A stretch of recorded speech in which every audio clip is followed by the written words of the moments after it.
Sa isang post na hindi man direktang nagsasabi ng US-bound o NBA Dreams Unlocked, pero sapat na para magising ang buong basketball community, isang simpleng mensahe mula sa kapamilya ni Kevin Quiambao ang naging mitsa ng isang tanong na mas malaki pa sa kung aalis nga ba siya.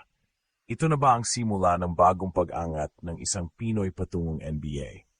At kung oo, anong ibig sabihin nito sa trajectory ni Kai Sotto? Ang nasabing mensahe na makikita sa mismong opisyal na Facebook page ni Kevin Quiambao ay nagsasabing, "You'll be missed, Dada. I know it's difficult for you to be away from us, but I understand why you have to. Mama and I root for you. We love you so much, and please stay safe at all times. God bless you." Isang personal na paalam mula sa isang pamilyang iiwan pansamantala ang isa sa kanila, hindi para sa pahinga, kundi para tuparin ang isang misyon. Sa mundo ng sports, lalo na sa Pilipinas kung saan emosyon at pagmamalasakit ang bumabalot sa bawat kwento ng atleta, alam natin ang ibig sabihin nito. Hindi ito vacation. Hindi ito simpleng biyahe. Ito ay isang panimula ng panibagong laban sa international stage. At sa panahon ngayon, kung kailan halos lahat ng Pinoy talents ay under a microscope, bawat galaw ay may kahulugan. At bawat tahimik na hakbang ay mas matunog pa sa press release. Hindi nag-iisa ang mensaheng ito. Sa iba't ibang basketball Facebook groups, fan pages, UAAP alumni circles, at Gilas Pilipinas community threads, isa ang tinutumbok ng usapan, legit. Lilipad na si KQ. Hindi na ito chismis lang. Hindi na ito hype na walang pundasyon. Ayon sa mga ulat noong unang bahagi ng Hunyo, plano ni Kevin na mag-training sa Sacramento bilang bahagi ng paghahanda sa NBA Summer League na gaganapin ngayong July 10, 20 sa Las Vegas. Maaring hindi pa natin hawak ang boarding pass o training footage sa Amerika, pero ang mga piraso ng puzzle ay unti-unting nagkakabit-kabit. At dito pumapasok ang tunay na tanong. Sa muling pag-usad ni Kevin, maungusan na ba niya si Kai Sotto? Kung babalikan natin ang nakaraang 2 taon, halos isa ang direksyon ng lahat ng diskusyon sa next NBA Pinoy prospect, Kai Sotto. Sa kanyang tangkad, international training exposure at status bilang Gilas future star, si Kai ang naging mukha ng pag-asa ng marami. Pero kung ikukumpara, tahimik ngunit palalim ang naging pag-angat ni Kevin Quiambao. Mula sa pagiging standout sa UAP under Lasal, hanggang sa pagiging Gilas weapon na kayang mag-adjust sa FIBA rules, ipinakita ni Kevin hindi lang galing kundi versatility. Sa height na 6'7" pero may guard-like passing and decision-making skills, nagsimula nang mapansin ang kanyang NBA-like potential ng ilang scout groups.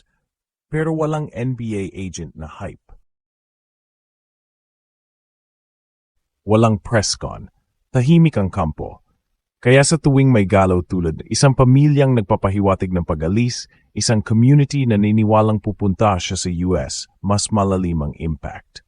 Samantala, si Kai nasa gitna ng isang komplikadong yugto ng kanyang career. Mula sa kanyang injury noong nakaraang season, hanggang sa hindi pagtuloy sa Summer League last year, maraming tanong ang bumalot sa kanyang NBA path.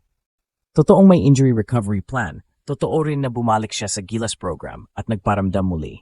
Pero sa ngayon, wala pang kumpirmasyon na makakalaro siya sa 2025 NBA Summer League. May mga video na nagpapakitang unti-unti siyang bumabalik sa ball handling drills, nagpapalakas ng katawan, at pinapanday ang kanyang laro.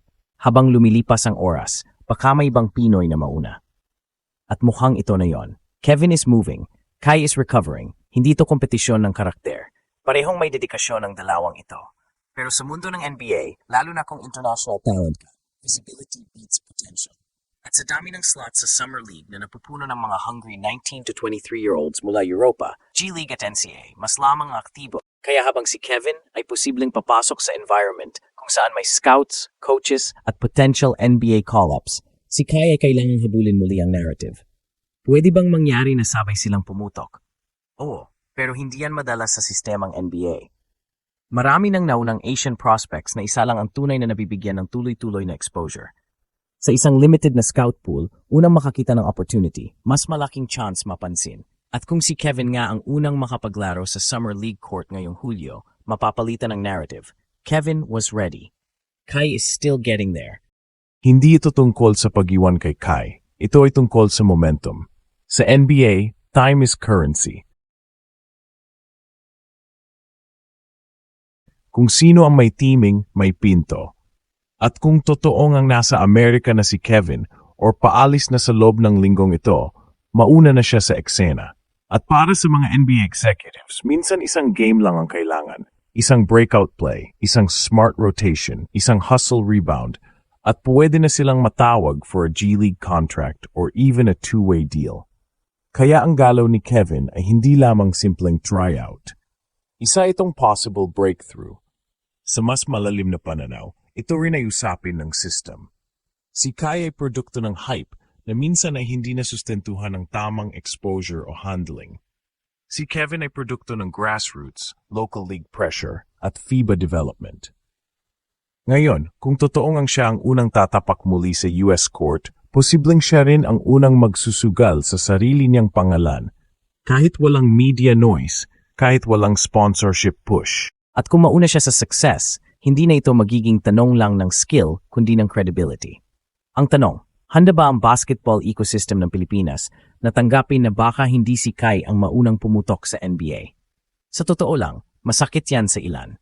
Pero kung ang goal ay hindi lang representation kundi actual success, dapat bukas tayo sa posibilidad.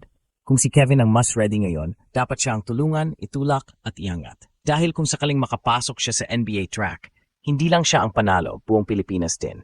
Una, malinaw na hindi haka-haka ang galaw ni Kevin Kiambao. Hindi to hype na may kasamang haka. May emosyonal na post mula sa pamilya, may consistent na chatter mula sa basketball community, may timeline mula Hunyo, at may konkretong target, NBA Summer League ngayong Hulyo. Sa lahat ng ito, may isang konklusyon. Signs point to a legit departure. Pangalawa, na si Kai ay wala pa sa final training form. Lumalawak ang puwang para sa isang bagong pangalan na tumapak sa eksenang matagal ng hinahangad ng buong bayan. At kung si Kevin nga mauna, ito ay hindi lamang balita, ito ay pagbabago ng kwento. Pangatlo, ang laban na ito ay hindi laban ng dalawa. Ito ay laban ng Pilipino sa loob ng sistemang matagal tayong binabalewala. Kung si Kevin ay pumasok, dapat suportahan. Kung si Kai ay bumalik, dapat buong-buo pa rin ang tiwala. Pero ang mas malaking aral dito, hindi kailangang puro hype para makarating sa NBA.